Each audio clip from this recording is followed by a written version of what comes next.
Hello, everybody, and welcome to pre-conference podcast for the Net Zero Food and Beverage Forum. We will talk about energy efficiency and decarbonization. Today, we have a great pleasure of introducing to you Stéphane Rapoport from ENGIE Impact. Stéphane, hello, welcome. Thank you very much for joining our pre-conference podcast today. I would like to ask you if you are able to share a bit more on what ENGIE Impact is and your role in the company. Yes, sure. Nice being here. I am Stéphane Rapoport. I'm managing director with ENGIE Impact. And so ENGIE Impact is a company that is supporting the decarbonization and the net zero transformation of companies.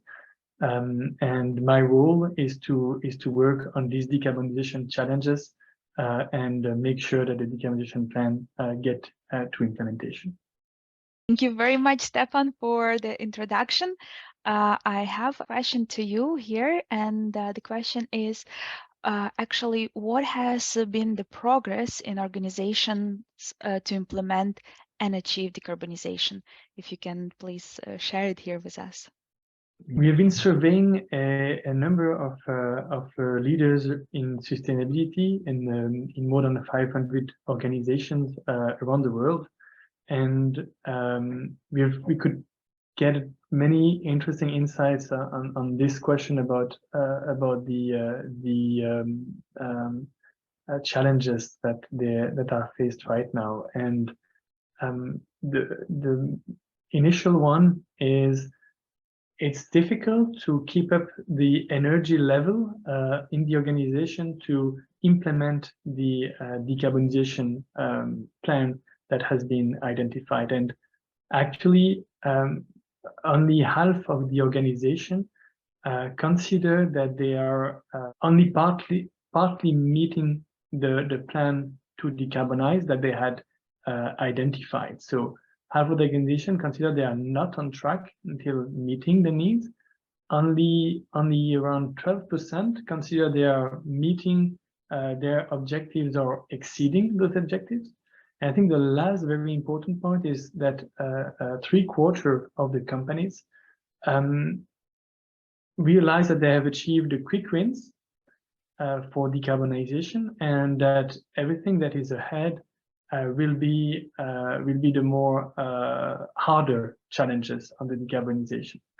So that's around the current situation. It tells us that there are big things that are ahead of us to get to our ambition levels of decarbonization. Thank you very much for the answer here. What actually are the biggest barriers to effective decarbonization implementation, if you can share here? Yeah, and I will also be leveraging there the insights that we could obtain from from these discussions and the survey that we have organized. Three barriers. First one is the budget question and the competition that there is within the organization between the decarbonization project and the core business of the companies. And often the financial KPIs of the decarbonization projects are not directly meeting the standard expectations of finance, you can say 2 or 3 years payback period. And therefore the question is how to still get those projects implemented is to be resolved. Second is the organizational structure. When you look at decarbonization projects, it involves many stakeholders in the companies to be involved.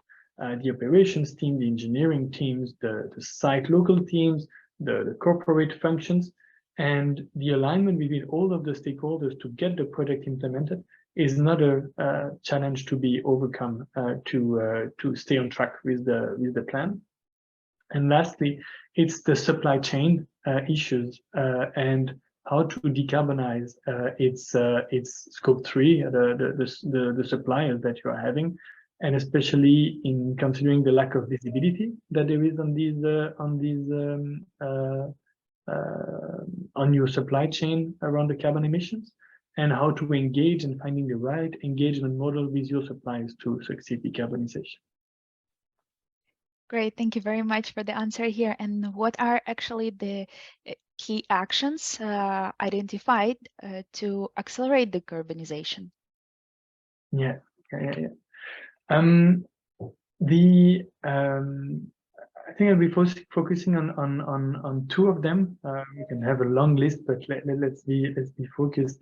One is on the implementation expectation gap that there is between the senior leadership in the organization and the operational teams. And on the senior leadership side, there is a perspective that the team are well equipped and can proceed with the implementation of the plan that has been defined.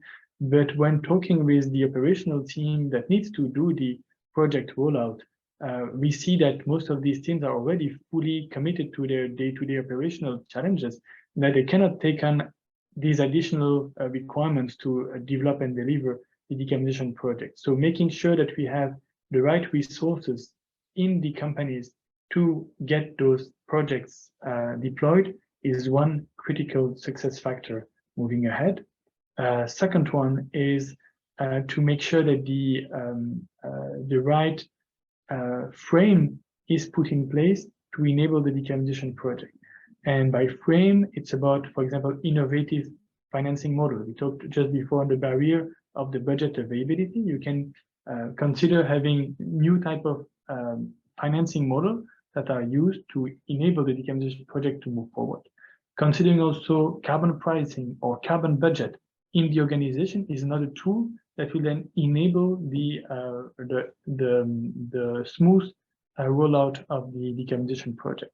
And lastly is about the data dimension and making sure that you build up fully up-to-date visibility on the carbon impact that your business is having and that your supply chain is having on your activities. Great. Thank you very much, Stéphane, for your answer here. And thank you very much for joining us today for our pre-conference podcast. We are very excited to meet you in person and hear your insightful case study and presentation on 16 and 17 of February in Berlin, dedicated to Net Zero Food and Beverage Forum. Yes, looking forward for the conversation we'll have on these challenges on decarbonization in Berlin.